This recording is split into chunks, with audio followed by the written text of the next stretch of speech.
Hey, good morning, guys. Welcome to the Daily Devotional. I'm Pastor Brian. So glad you could be with us this morning. The fear of man is when we care far too much about what other people think about us. On the one side, we have an inflated craving for people's approval, right? And on the other side, there's kind of this oversized fear of people's rejection. So ultimately, the fear of man puts people in God's place in our life.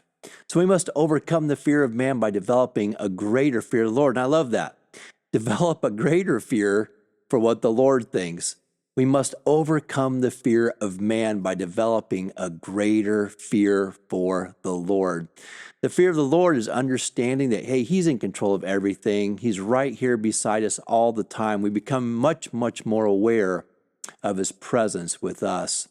Luke 12:4-7 says, I tell you, my friends, do not be afraid of those who kill the body, and after that can do no more. But I will show you whom you should fear. Fear him who, after your body has been killed, has authority to throw you into hell. Yes, I tell you, fear him. Are not 5 sparrows sold for 2 pennies? Yet not one of them is forgotten by God. Indeed, the very hairs of your head are all numbered. Don't be afraid.